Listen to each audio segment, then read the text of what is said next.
My name is Kaidi Põldoja. By background, I'm an architect and urban planner. I'm a strategic spatial planning expert. And I'm very proud of my previous initiatives, which have been emphasizing adaptability and ecological responsibility. For example, the Pollinator Highway of Tallinn. But today,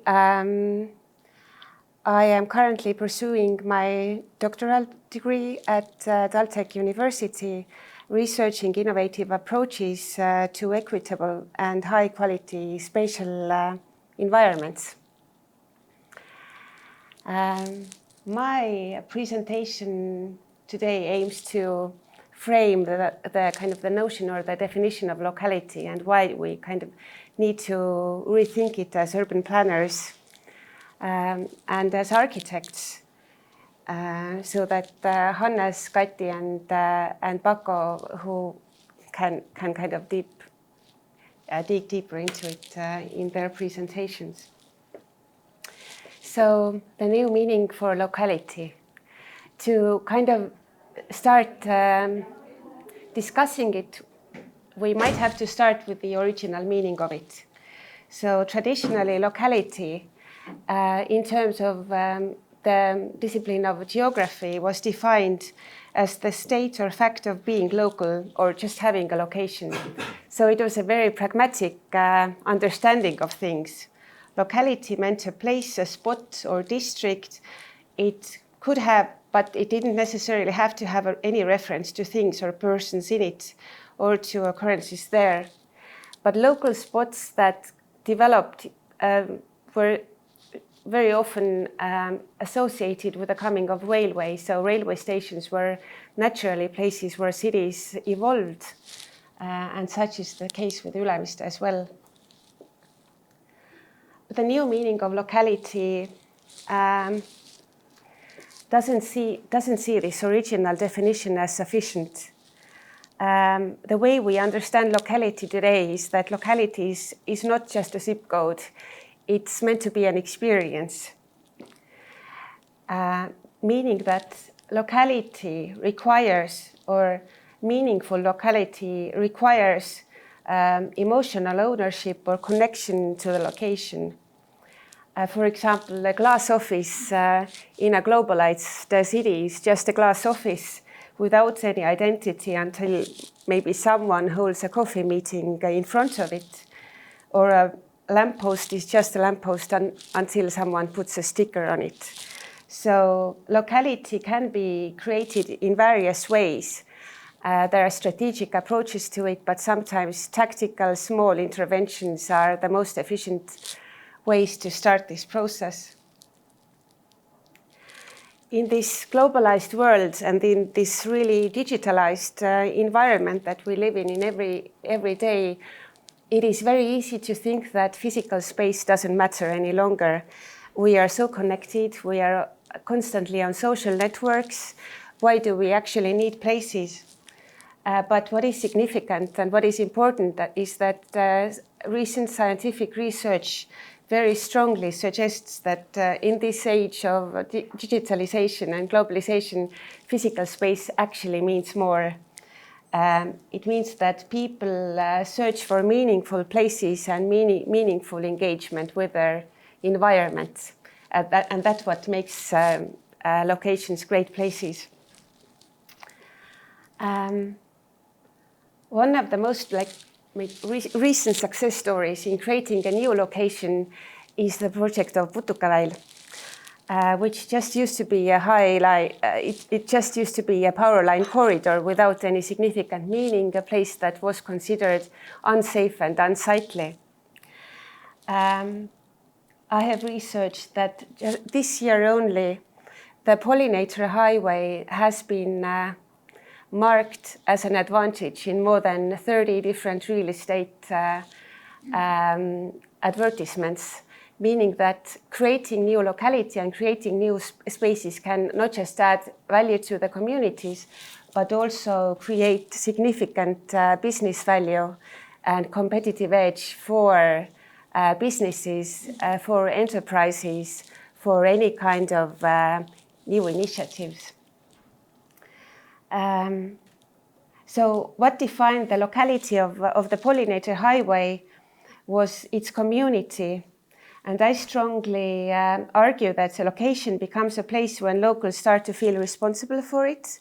They start to feel ownership of it, and where people choose to engage.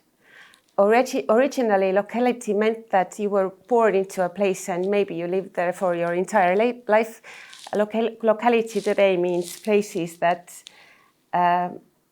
only places where you choose to engage in are meaningful to you. So without a city district, without distinct locations are just logistics center, but city districts with locality create business revenue, they create competitive edge, and they are definitely quite meaningful for local communities. So the question is, how can local potential foster just urban development, or not? How can, or what, using what methods can we foster urban development, keeping locality in mind, might be the question. That's one of the topics that the new European Bauhaus movement tackles and has proposed a framework for. The new European Bauhaus essentially says that when we are creating cities, or when we are creating living environments, which cities essentially are, we need to keep the values of togetherness, of sustainability, and beauty in mind. And by combining these notions, we create better value than without considering them. And in order to create places that are sustainable, that kind of emphasize togetherness, but also understand and emphasize the notion of beauty, we also need to come up with new approaches for it. So let's talk about placemaking. I know Hannes will explain it deeper later on. But what I want to emphasize is that in order to create new locations or create meaningful locations, we have to step back from the traditional disciplines of architecture and urban planning. The discipline of placemaking, in essential, is a much more human-centered approach to urban planning. It prioritizes people, so it's always people first. People are those who are able to define what they actually want from the city. They are very often community-driven. They are multifaceted, so they take all kinds of different disciplines into consideration when creating a meaningful place. They focus on health and well-being, and they are adaptive and inclusive. And what is the most important aspect of placemaking and what differentiates it from traditional architecture and urban planning practices is that urban planning essentially tends to be very end result driven, meaning that we as architects and urban planners very often tend to have this idealized image of a city in mind when we design urban places. But if we look at Tallinn, we know that these idealized images of the city never actually realize. Tallinn is so fragmented, and no big vision has ever been put to practice in its entirety, meaning that it might be useless to think of these idealized visions, and we should actually understand that life is temporal, and so with urban planning, it is always in change, meaning that we should focus on the people living in the city right now more than we focus on the future ideal people of the next decades. So that's what placemaking is essentially about. On the photo, you can see the first placemaking project that I was involved in when I started my career. 15 years ago. Oh no.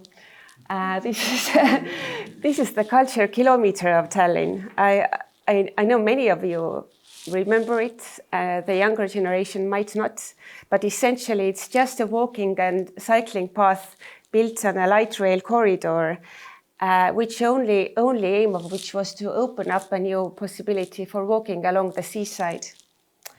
And this project very much kind of defines the uniqueness and the value of these placemaking approaches, because as you see, what kind of characterizes urban life is it is always in motion and it is always changing. 4 years later, the culture kilometer turned into Kalaranna Street.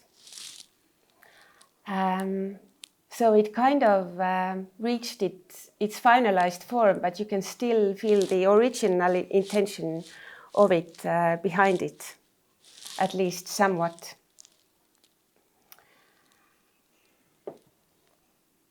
So the question is, when we're aiming to design these meaningful places, how we can combine different practices, from strategic urban planning to placemaking to tactical urbanism to other possibilities.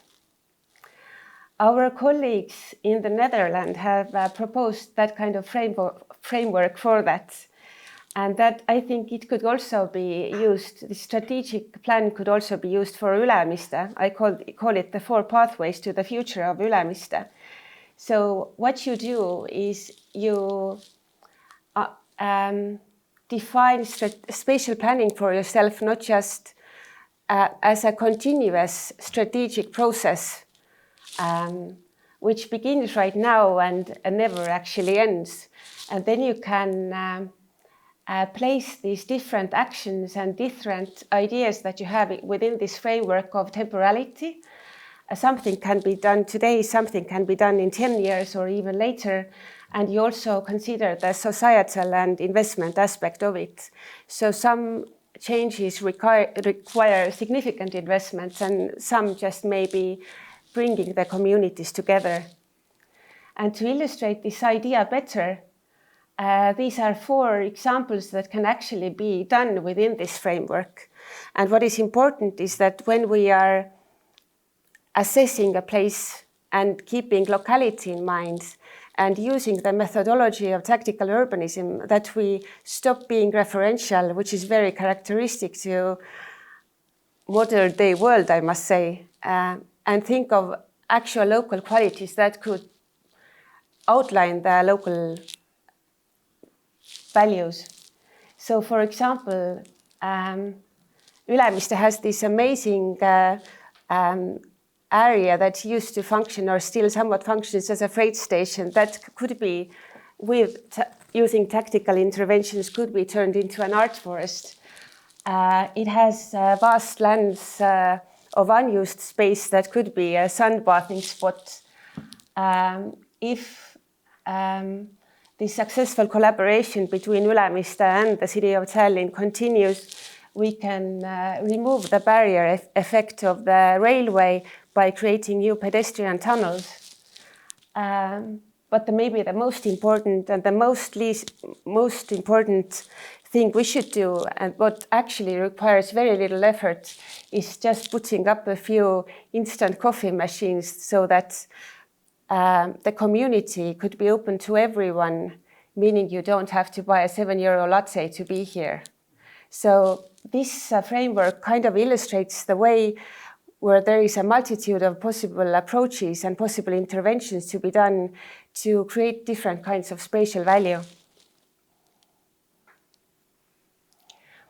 Why tactical interventions are important and why urban art is important is often not misunderstood, in my opinion. We kind of aim to it's usual to think of these disciplines as something that only focuses on making spaces more beautiful. But in recent months, I have come to this understanding that both tactical urbanism and urban art that are actually part of like a critical infrastructure of the city. Hear me out. Meaning that one of the biggest mistakes that we do as urban planners is that we consider urban space as buildings. And if you think of it, putting up a building is actually a very linear and very easy and fast process. You take the building, you build it, and then it is finalized, and you can use it for the next 50 years. But treating urban space as a building, as a finalized result is a mistake, because if you apply the same very kind of invasive approach to urban space, then it's very likely that you actually lose these valuable layers of space that are there and should be emphasized, that could actually be of local value. And meaning that when we plan spaces, we have some unlearning to do. And to illustrate this idea, we have this case of Pollinator Highway, which originated as a very kind of environment-sensitive, tactical approach, valuing the local habitats of protected bumblebee and solitary bee species, protecting the local plant species. And the aim was to kind of only touch the ground in a minimal way to create new values and make these values more accessible. But in this process of treating this area or treating an urban space as of a building which needs a very kind of invasive approach, then what actually happened was that we lost all of these values. When replacing the soil to build the park, we lost all of this original biological habitat and original value that was already there and only needed to be kept. So in this sense, when we assess public space the way as we do buildings, it is very likely that we have to restart the value building process. And I think Ülemiste has an amazing site to actually learn from Tallinn's mistakes and do better. So that's all from me right now. So let's continue thinking what defines the locality of Ülemiste City in the last session of the day. Thank you.